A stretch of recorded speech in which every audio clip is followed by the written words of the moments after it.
ਵੇਖਣ ਤੇ समय ਭਰਾਵਾਂ अस्सलाम वालेकुम। साडे चैनल का नाम है सालिपुर गोट फार्म। उम्मीद करदा सारे भाई ठीक होणगे।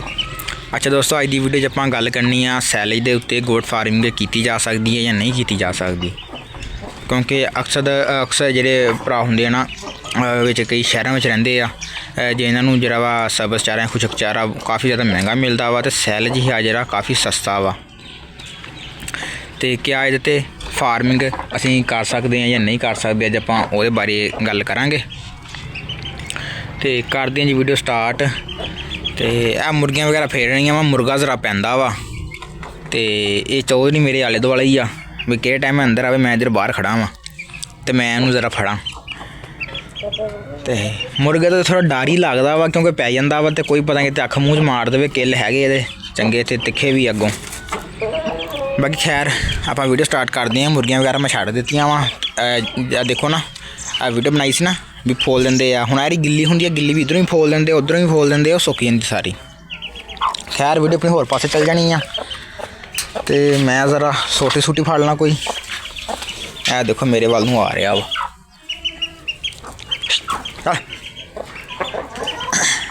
मैंने ज़रा कोई सोटी फाड़ लैन दो। हाँ जी। अच्छा दोस्तों, जी हैगी ना सैलेज के उपर फार्मिंग, वो आप इस तरह कर, मैं भी सैलेज वगैरह बकरी में पाना वा, लेकिन मैं कह लो कि कदी कदी भी ना पाना सैलेज। ए तुसीं चेक करो, ए सैलेज ही पिया वा खुरली दे, बकरियां खा के हटियां। मकई का सैलेज जिहड़ा हुंदा ना, ये उही आ। तो मैं जिहड़ा वा सैलेज बकरियां नूं कदी कदी दिंदा वा। तो जिदन देना वा उदन मैं इन्होंने एक टाइम जो वा अपने जानवरों को हरा देना वा, तो एक टाइम मैं सैलेज दिना। जिदन मैं इन्होंने सैलेज देना होंदा ना उस दिन। तो अगर भी गल करो ना भी सैलेज बकरी फार्मिंग असीं मुकम्मल सैलेज ही चलाना वा, तो मेरे हिसाब नाल वो ठीक नहीं, क्योंकि जो बकरियों का फारा वगैरह ना वो शिकायत काफ़ी ज़्यादा आती है, क्योंकि चारा तुहानूं पता बासी हुंदा वा। तो जिहदी वजह तो ना सानू ये चारा जो बकरियों लगातार नहीं देना। वड्डे जानवरों वास्ते ठीक है, तुसीं उन्हें लगातार दो। अगर तुसीं लगातार चारा देना ही है इस साल च, लगातार अगर तुसीं देना वा, तो तुसीं नाल मिठा सोडा लाजमी अपने जानवरों ना इस्तेमाल करवाओ। मिठा सोडा अपने जानवरों लाजमी इस्तेमाल करवाओ। उहदे नाल ये कि अफारा वगैरह जिहड़ा ना वो जानवर नूं नहीं होएगा। हुण ए सामने विच खुली ते मैं नमक रखिया होया वा, ते नाल साइलेज पाया वा। ये अपना खा खू के जो नमक वगैरह वा ना वो झटते रहंदे आ। तो इन्हें मेरे को मर जाना वा। चल दफा उपरे, ये मेरे आले दुआले ही आ। तो बाकी अपनी गल होर पासे चल जाती है दोस्तों, मुर्गा आ जाता। तो बाकी जिहड़ा सैलेज आ ना, तुसीं इहदे ते बकरी फार्मिंग कर सकते हैं, लेकिन लगातार नहीं। कह लो कि हफ्ते च तुसीं 2 दिन ये पा लो, 2 दिन तुसीं खुशक पा लो, 2 दिन सबज पा लो, इदां कर लो, ठीक है ना। इस करके ये तुहानूं जी ETV की शिकायत वगैरह भी नहीं आएगी। अगर तुसीं इक्को ही खुराक रखोगे ना, फिर तुसीं खुराक चेंज करते हैं, तो उदों जो जानवरों नूं ETV जिन्होंने अंतरी का जहर कहते हैं, वो जिहड़ा वा जी बीमारी है ना, तो वो जानवरों नूं आ जाती आ। तो जिहदे विच साडा जिहड़ा जानवर अल्लाह ना करे ज़ाया भी हो जाता। इस करके तुसीं अपने जानवरों नूं जिहड़ा वा ना खुराक इक्को नहीं रखनी, खुराक तुसीं चेंज करते रहना वा। कदी सबज, कदी खुशक, कदी सैलेज, इदां तुसीं पांदे रहना इन्हां नूं। हुण खुशक जिहड़ा वा मैं वो खुशक ते सबज मैं मिक्स करके ही पाना। पहला मैं तुहानूं दोस्तां नूं दस्सिया सीगा कि जो मैं स्टैप अपने जानवरों नूं करांगा वही तुहानूं दस्सांगा। तो बिल्कुल उस तरह वा हुण मैं जो अपने जानवरों नूं एक टाइम सबज पांदा सीगा ते एक टाइम खुशक पांदा सीगा, लेकिन हुण दोवें टाइम सबज ही चल रहा वा, लेकिन विच मैं खुशक मिक्स कर दिंदा वा। जिहड़ी तूड़ी है ना गंदम दी, वो विच मैं मिक्स कर दिंदा। तो जिहदी वजह तो अपना जिहड़ा वा ना खुशक भी नाल चल रहा वा, सबज भी चल रहा वा, ते सैलेज भी अपना चल रहा। तो बाकी मैं दोस्तों यही कहांगा कि अगर सबज चारा जैसे भी अगर तुहाडे कोल सबज चारा आसानी नाल हैगा ना, तुसीं सबज चारा दिओ। अगर तुहाडे कोल खुशक आ, तुसीं खुशक दिओ।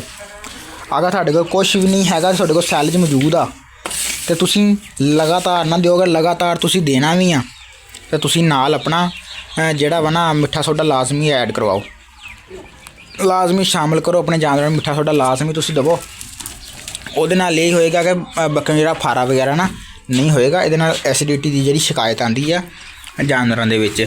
ਆ ਬਾਹਰ ਤੁਸੀਂ ਦੇਖ ਸਕਦੇ ਹੋ, ਮੈਂ ਜਾਨਵਰ ਬਾਹਰ ਨਹੀਂ ਕੱਢੇ, ਖੁੱਲੀ। ਮੈਂ ਉੱਠਿਆ ਹੋਣਾ ਥੋੜ੍ਹਾ ਲੇਟ ਅੱਜ, ਅਤੇ ਵਾਲ ਸਾਹਿਬ ਇੱਥੇ ਖੁੱਲੀ ਅੰਦਰ ਕਰਕੇ ਨਾ, ਅਤੇ ਇਹਨਾਂ ਨੂੰ ਸੈਲਜ ਵਗੈਰਾ ਪਾ ਕੇ ਤੇ ਚਲੇ ਗਏ ਸੀਗੇ। ਅਤੇ ਉਹਦੀ ਵਜ੍ਹਾ ਇਹ ਹੈ ਕਿ ਧੁੱਪ ਨਿਕਲੀ ਨਹੀਂ ਹੈਗੀ। ਇਹ ਤੁਸੀਂ ਦੇਖ ਸਕਦੇ ਹੋ ਸੂਰਜ ਵਗੈਰਾ ਤਕਰੀਬਨ ਕੋਈ 10 ਸਾਢੇ 10 ਦਾ ਟਾਈਮ ਆ। ਅਤੇ ਇੱਥੇ ਅੱਗੇ ਮੈਂ ਬਾਹਰ ਕੱਢ ਕੇ ਪਾਉਂਦਾ ਹੁੰਦਾ ਵਾ। ਅਤੇ ਉਹ ਅੱਜ ਹੁਣ ਨਾ ਧੁੱਪ ਦੀ ਵਜ੍ਹਾ ਤੋਂ ਨਾ ਧੁੱਪ ਤਾਂ ਨਿਕਲੀ ਨਹੀਂ ਅੱਜ, ਇਸ ਕਰਕੇ ਇਹਨਾਂ ਨੂੰ ਅੰਦਰ ਸੈਲਜ ਪਾਇਆ ਵਾ। ਅਤੇ ਮੈਂ ਤੁਹਾਨੂੰ ਬਾਹਰ ਵੀ ਦਿਖਾ ਦਿੰਦਾ ਵਾ, ਜਿਹੜਾ ਵਾ ਆਪਣਾ ਕਿ ਸਬਜ਼ ਚਾਰਾ ਵਗੈਰਾ। ਇਹ ਤੁਸੀਂ ਦੇਖ ਸਕਦੇ ਆਪਣਾ, ਇਹ ਸਬਜ਼ ਚਾਰਾ ਪਿਆ ਟੋਕਾ ਮਸ਼ੀਨ। ਇਹ ਨਾਲ 2 ਬੋਰੇ ਜਿਹੜੇ ਆ ਇਹ ਸੈਲਜ ਦੇ ਪਏ ਆ, ਤੁਹਾਨੂੰ ਨਾਲ ਨਜ਼ਰ ਆ ਰਹੇ ਹੋਣੇ ਮਸ਼ੀਨ ਦੇ। ਇਹ ਸੈਲਜ ਬਣਾਇਆ ਜੀ ਮੇਰੇ ਮਾਮੂ ਹੁਣਾਂ ਨੇ, ਅਤੇ ਸਾਡੇ ਨਾਲ ਪੋਲਟਰੀ ਫਾਰਮ ਵੀ ਹੈ ਨਾ ਮੇਰੇ ਚਾਚੂ ਹੁਣਾਂ ਦਾ।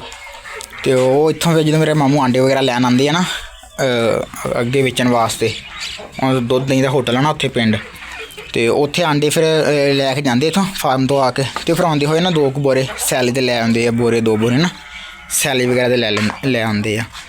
ਅਤੇ ਉਹ ਫਿਰ ਜਾਨਵਰਾਂ ਨੂੰ ਅਸੀਂ ਦੇ ਦਈਦਾ ਵਾ। ਜਾਨਵਰ ਇਹ ਨਹੀਂ ਵੀ ਇਹਦੇ ਨਾਲ ਮਾੜਾ ਹੁੰਦਾ ਵਾ, ਸੈਲਜ ਨਾਲ ਸਿਹਤ ਅੱਛੀ ਹੁੰਦੀ ਜਾਨਵਰ ਦੀ, ਲੇਕਿਨ ਜਿਹੜਾ ਫਾਰਾ ਵਗੈਰਾ ਨਾ ਜਾਨਵਰ ਨੂੰ ਉਹਦੀ ਸ਼ਿਕਾਇਤ ਆ ਜਾਂਦੀ ਆ। ਲਗਾਤਾਰ ਨਾ ਤੁਸੀਂ ਦੇਵੋ, ਜਿਹੜਾ ਆਪਾਂ ਕਹਿੰਦੇ ਲਗਾਤਾਰ ਆਪਾਂ ਸੈਲਜ ਹੀ ਚਲਾਉਣਾ ਵਾ, ਉਹ ਜਿਹੜਾ ਕੰਮ ਖਰਾਬ ਆ। ਤੁਸੀਂ ਹਫ਼ਤੇ 'ਚ 2 ਦਿਨ ਜਾਂ 3 ਦਿਨ ਤੁਸੀਂ ਸੈਲਜ ਦੇ ਲਓ, 2-3 ਦਿਨ ਤੁਸੀਂ ਜਿਹੜਾ ਆਪਣਾ ਸਬਜ਼ ਖੁਸ਼ਕ ਦੇ ਲਓ। ਇਹਦੇ ਨਾਲ ਨਾ ਜਿਹੜਾ ਜਾਨਵਰ ਅੱਛਾ ਰਹਿੰਦਾ ਵਾ। ਇੱਕ ਤਾਂ ਜਾਨਵਰ ਦੀ ਖੁਰਾਕ ਚੇਂਜ ਹੁੰਦੀ ਰਹਿੰਦੀ ਆ, ਕਿ ਜਦੋਂ ਅਸੀਂ ਯਕਦਮ ਖੁਰਾਕ ਚੇਂਜ ਕਰਦੇ ਹਾਂ ਨਾ, ਅਗਰ ਮੈਂ ਹੁਣ ਮਿਸਾਲ ਦੇ ਤੌਰ 'ਤੇ ਮੈਂ ਸੈਲਜ ਪਾ ਰਿਹਾ ਵਾਂ, ਅਤੇ ਮੈਂ ਸੈਲਜ ਯਕਦਮ ਹੀ ਖ਼ਤਮ ਕਰਕੇ ਮੈਂ ਉਹਨੂੰ ਸਬਜ਼ ਜਾਂ ਖੁਸ਼ਕ 'ਤੇ ਲੈ ਆਉਣਾ, ਉਹਦਾ ਮੈਦਾ ਤਿਆਰ ਨਹੀਂ ਹੋਇਆ ਹੁੰਦਾ ਉਹਨੂੰ ਹਜ਼ਮ ਕਰਨ ਵਾਸਤੇ। ਇਸ ਕਰਕੇ ਫਿਰ ਜਾਨਵਰਾਂ ਨੂੰ ਜਿਹੜਾ ਅੰਤਰੀ ਦਾ ਜ਼ਹਿਰ ਵਾ ਨਾ, ਜਿਹਨੂੰ ਕਹਿੰਦੇ ਆ ETV, ਉਹ ਆ ਜਾਂਦਾ ਵਾ।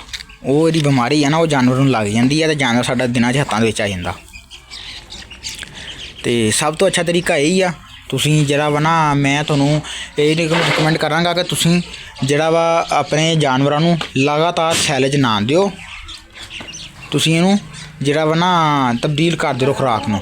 ਅਤੇ ਇਹ ਜਿਹੜਾ ਵਾ ਮੇਰੇ ਨਜ਼ਦੀਕ ਤਾਂ ਸਭ ਤੋਂ ਅੱਛਾ ਤਰੀਕਾ ਇਹੀ ਹੈ ਕਿ ਤੁਸੀਂ ਇਹਨੂੰ ਖੁਰਾਕ ਨੂੰ ਚੇਂਜ ਕਰਦੇ ਰਹੋ। ਬਾਕੀ ਇਹ ਸਾਰੀ ਰਾਤ ਜਾਨਵਰ ਅੰਦਰ ਰਹਿੰਦੇ ਇੱਥੇ।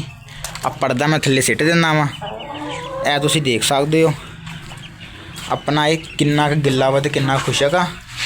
ਇਹ ਮੈਂ ਕੱਲ੍ਹ ਚੇਂਜ ਕੀਤੀ ਆ, ਸੌਰੀ ਪਰਸੋਂ ਚੇਂਜ ਕੀਤੀ ਮੇਰਾ ਖਿਆਲ ਇਹ ਮੈਂ, ਹਾਂਜੀ ਇਹ ਮੈਂ ਪਰਸੋਂ ਚੇਂਜ ਕੀਤੀ ਆ। ਥੱਲੋਂ ਨਾ ਸੁੱਕ ਜਿਹੜੀ ਆ, ਇਹ ਵੀ ਮੁਰਗੀਆਂ ਫੋਲਦੀਆਂ ਰਹਿੰਦੀਆਂ ਵਾ, ਇਹ ਵੀ ਖੁਸ਼ਕ ਹੋ ਜਾਂਦੀ ਆ।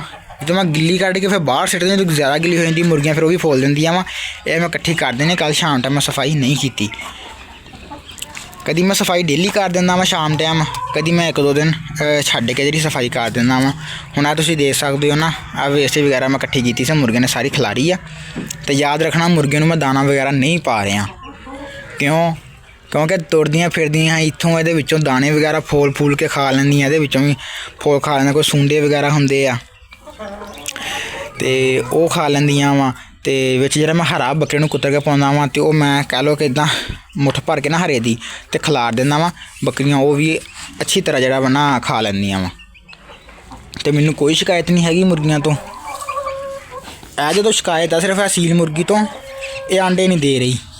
ਇਹ ਬੜੀ ਦੇਰ ਹੋ ਗਈ ਆ, ਬੱਚੇ ਕੱਢੇ ਸੀ, ਬੱਚੇ ਮੈਂ ਕਿਸੇ ਨੂੰ ਦੇ ਤੇ ਇਹਦੇ ਉਦੋਂ। ਉਸ ਤੋਂ ਬਾਅਦ ਇਹ ਹਾਲੇ ਤੱਕ ਮੁਰਗੀ ਆਂਡਿਆਂ 'ਤੇ ਨਹੀਂ ਆਈ ਹੈਗੀ। ਇਹਦੇ ਮੈਂ ਬੱਚੇ ਕਢਾਉਣੇ ਸੀ ਐਰਕੀ, ਅਤੇ ਲੇਕਿਨ ਇਹ ਜਿਹੜੀ ਆ ਨਾ ਆਂਡਿਆਂ 'ਤੇ ਨਹੀਂ ਆ ਰਹੀ ਮੁਰਗੀ। ਅਤੇ ਉਮੀਦ ਹੈ ਦੋਸਤੋ ਵੀਡੀਓ ਤੁਹਾਨੂੰ ਪਸੰਦ ਆਈ ਹੋਏਗੀ। ਅਗਰ ਤੁਹਾਡਾ ਮਜ਼ੀਦ ਕੋਈ ਸਵਾਲ ਵਗੈਰਾ ਹੋਵੇ ਤਾਂ ਤੁਸੀਂ ਕਮੈਂਟ ਬਾਕਸ 'ਚ ਕਰ ਸਕਦੇ ਹੋ, ਮੈਂ ਹਰ ਕਮੈਂਟ ਦਾ ਜਵਾਬ ਦਿੰਦਾ ਵਾਂ। ਠੀਕ ਹੈ, ਅਗਰ ਤੁਹਾਡਾ ਕੋਈ ਸਵਾਲ ਨਹੀਂ ਹੈਗਾ ਤਾਂ ਤੁਸੀਂ ਗੁੱਡ ਨਾਈਸ ਜੋ ਵੀ ਤੁਸੀਂ ਲਿਖਣਾ ਵਾ ਆਪਣੀ ਮਰਜ਼ੀ ਨਾਲ ਲਿਖ ਦਿਓ, ਅਤੇ ਉਹਦੇ ਨਾਲ ਇਹ ਕਿ ਚੈਨਲ ਦੀ ਨਾ ਰੀਚ ਵੱਧਦੀ ਆ ਅਤੇ ਸਾਡਾ ਨਾਲ ਹੌਸਲਾ ਵੀ ਵੱਧਦਾ। ਅਤੇ ਉਮੀਦ ਹੈ ਦੋਸਤਾਂ ਨੂੰ ਵੀਡੀਓ ਪਸੰਦ ਆਈ ਹੋਏਗੀ। ਅਗਰ ਵੀਡੀਓ ਤੁਹਾਨੂੰ ਪਸੰਦ ਆਈ ਹੈ ਤਾਂ ਆਪਣੇ ਦੋਸਤਾਂ ਭਰਾਵਾਂ ਨਾਲ ਜ਼ਿਆਦਾ ਤੋਂ ਜ਼ਿਆਦਾ ਸ਼ੇਅਰ ਕਰੋ। ਮਿਲਦੇ ਇਨਸ਼ਾ ਅੱਲਾਹ ਅਗਲੀ ਵੀਡੀਓ 'ਚ। ਦੁਆਵਾਂ 'ਚ ਯਾਦ ਰੱਖਿਓ। ਅੱਲਾ ਹਾਫਿਜ਼।